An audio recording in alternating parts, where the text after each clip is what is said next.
first of all, we're starting with the Brigid's Cross, and with me we have Paul McGrath. Nothing to Paul McGrath. Is that right, Paul? Yeah. And Paul's going to show you how to make a St Brigid's Cross. Paul, what's the first thing that they actually need for Brigid's Crosses? The first thing you need is the rushes that you need to make the crossing over. And then you need some elastic bands to tie Yes. together. Right.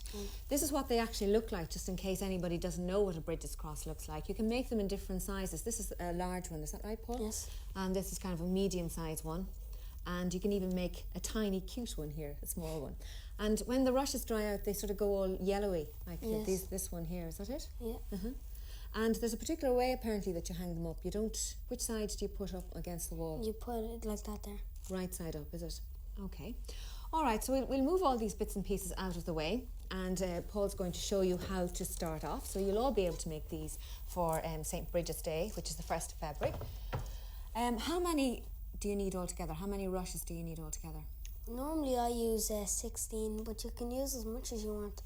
So you can make them as fat or as thin as you want to. And where do you get the rushes? You usually get them up in the mountains. And what would you use to cut them with? Knife or or- some scissors, strong scissors. Strong scissors, right. And it doesn't really matter whether you cut them when they're dry or wet. They might be easier to cut them when they're wet, would they? Yes. they would. Okay. Right, so you start off and show us what's the first thing you do. How many do you start with?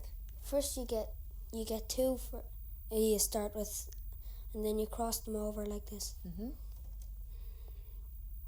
then you add another one. Yes.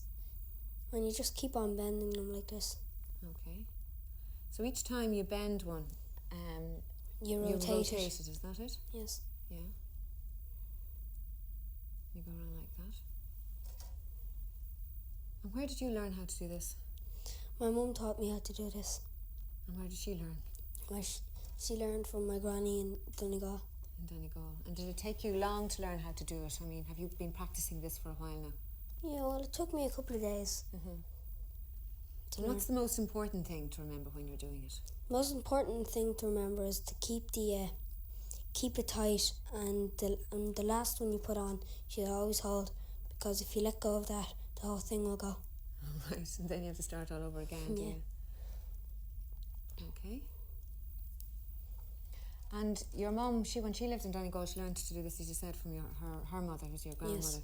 Do you know any of the stories behind it? Because I know there's different traditions about the St Brigid's Cross in different parts of the country. Where did your mum put this when she had it finished? Well, my mum usually makes 3 or 4. Then she wraps them up in a scarf and puts holy water over them. Then she puts them outside for the night. And Where about that side? just beside the door. Just beside the door? Yes. And when she lived in Donegal, I think she told me she puts them in outhouses and places like that where there was cattle Yes. or livestock, is that it? Yes. And you put them out, is it the night before St Brigid's Day? The night like the before. first before? Yeah. And what happens then once they're blessed? What's the idea behind that?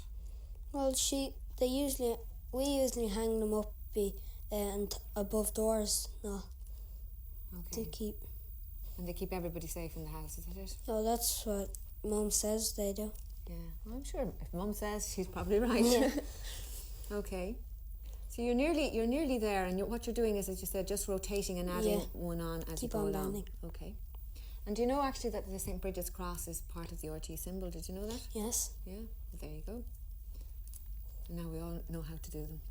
Do you make these in school? No, we don't. Well, you'll be able to show them all now, won't you? Yes. Yeah. Okay. So the last one has been added on. Yes, and then you can measure them by fist with your fists. Oops. Yeah. Man yourself. Then you just cut them down, and then put elastic band Okay. on them. You have chosen actually 4 green elastic bands. Would you try and coordinate the colours of the bands when you're putting them on? Yeah, well, sometimes you can do that, or else you can just leave them. Put any type of colour.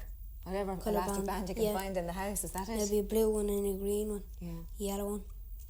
And if you hadn't got elastic bands, what else could you use? You could use some string, but it's harder. It's harder to put it on because you need 2 hands. All right. The So, elastic band, you only just need 1.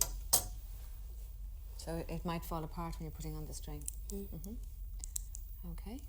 You have this one nearly on. Do you like making things yourself? Yes. But what are your other interests? They're not really art and craft, are they? Or No. I like playing some pitch and putt. pitch and putt? And what about having a famous name like Paul McGrath? Are you interested in football? Yes, a bit. A bit. And did you watch the World Cup last year Yes. and enjoyed it? Okay. Now we're on our very last band at this stage, and I think you have done terrific work. This is the last ones to cut off.